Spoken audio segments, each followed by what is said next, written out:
I remember there was always work.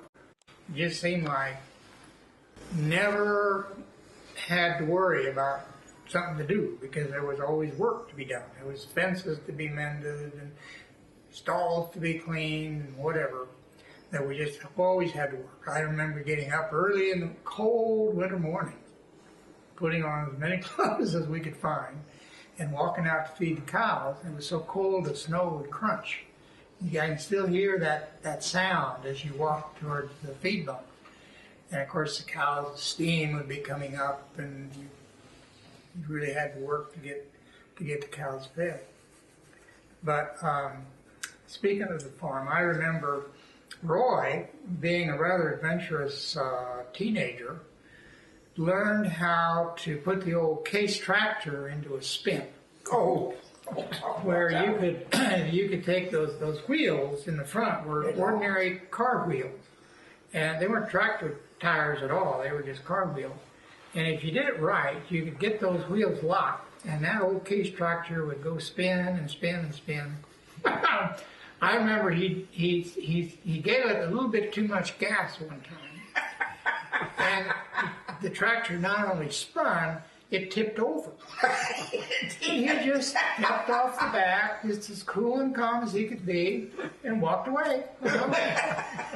Well, lucky. okay, tractor was upset in the middle of the yard. And I remember that old Case tractor. We spent hours behind that Case tractor, and it had no muffler. It was just a straight pipe. And you'd come, after spending a day on that damn tractor, you'd come home, your ears were ringing.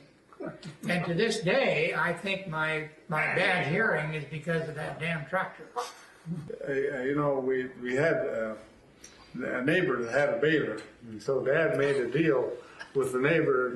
Yeah, Ernie Trudy, and he said, "You've got a baler, and I've got these kids, and I'll tell you what, we'll run your baler, and then you take half the hay, and we'll take half the hay." And so we baled like crazy, you know, and I was the littlest, so I would drive the tractor, and then Ralph and Richard would would run the tire and the knotter. So then the next year, why Dad bought his baler, bought a baler of our own. But anyway, why that was really a dirty, tough job. You know, it really was.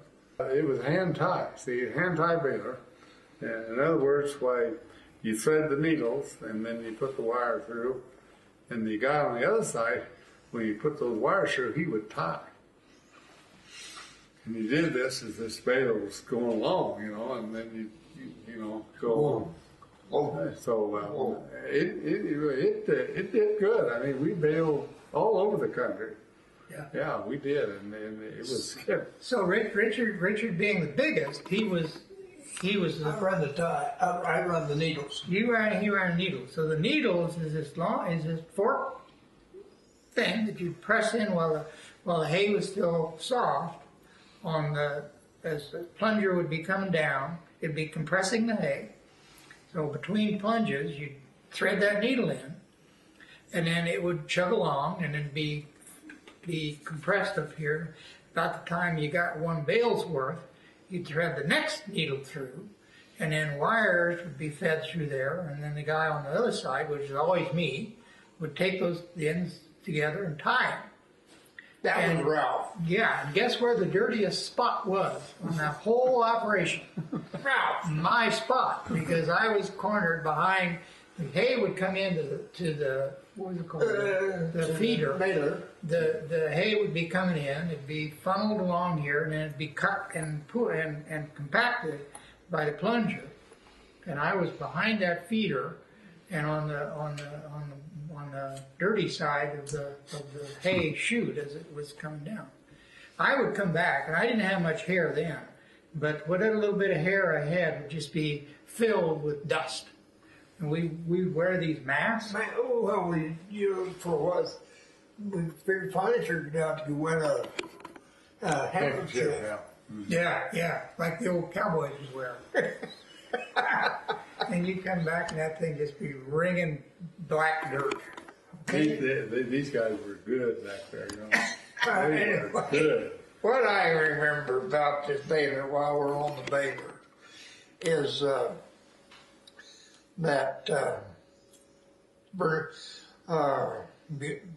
or Bethine Harper always made beautiful pies. And we were baling oats up at Harper's. And Howard and Bethine and them all brought pie out and took a cold drink. And Ralph was sitting over there and he was real disgruntled. And Howard asked, Ralph, what's the matter? What, we haven't done something wrong or what? No. You know, when I get out of Yuma and get in school, I'll be damned if I'll ever come back again.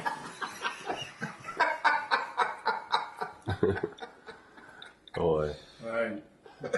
Oh, yeah, there's so many I can't mention them all. I know I loved Dad when we'd go to Yuma and Dad had rolled with the caboose all the way to Kemmer, Wyoming or Rollins, Wyoming or somewhere where the sheep went through Moffat Tunnel and their wool was sort of black.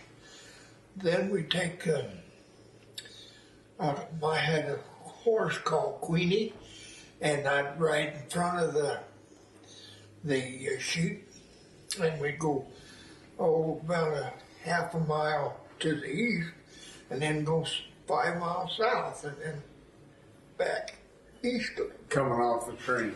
coming off the train. And I would lead the sheep. And the reason we really got started in the sheep problem, I remember, was Oliver Leedy came down from Wyoming. And that's just when the war was just getting about ready to start. And Oliver said, you know, Bob, those soldiers need money.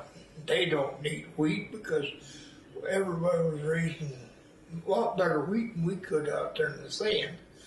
So that's okay. So Oliver spent this whole summer getting Dad acclimated and what he needed to do to raise these sheep.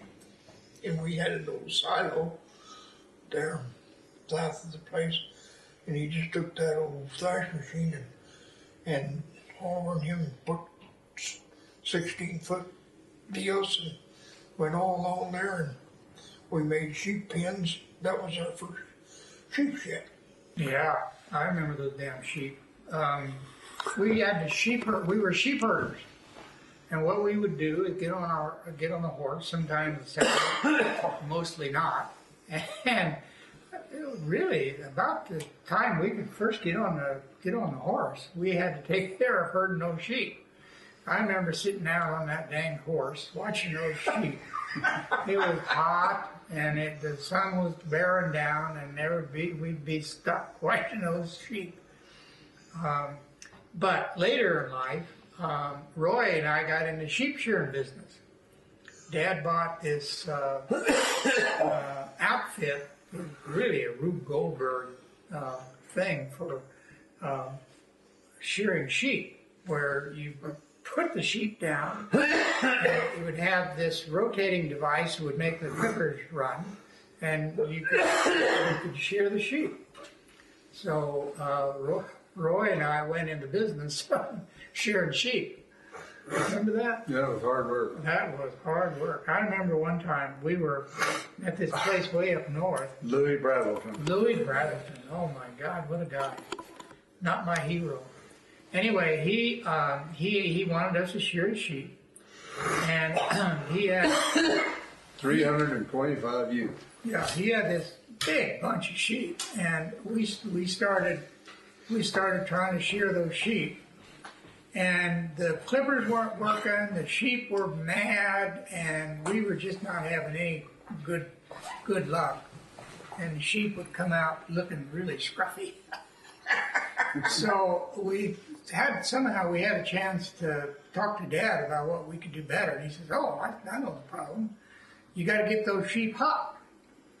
So what we did then was put them in a barn where they would, be all together, and the temperature would get up, and then we'd shear them, and it was night and day because the temperature got high, and the clippers would work, and the lanolin in the sheep's wool would be a lot smoother and slicker. It made a big difference. Okay, remember that? That was good. Yeah, that was. Mhm. Why, we had Julia and Virginia and Cassie and Carolyn Gant come out and see us, and we were stomping. One of us was getting in a bad, had a deal out there, you slapped it and had a great big bag on it, and you trumped that bag full of sheep wool. And Julie, I can still see her. Ooey gooey, you stinky Smith boys. Ooey gooey, I'd never get in that sack with you. Yeah, that was a big sack. Yeah, it was a big sack. It was, I think it was as high as this room. Yeah, It well, was really tall. And we packed that full. Somebody would toss the wool up, and each sheep would have this big bolus of wool, and that you'd toss up to the top. And, please. Yeah, fleece. And we'd toss that one fleece up, and somebody would catch it and stuff it down beside yourself, and then you'd have to stand there and pack that wool. It was a smelly, dirty, hot job. And of course there were ticks. Oh, ticks everywhere.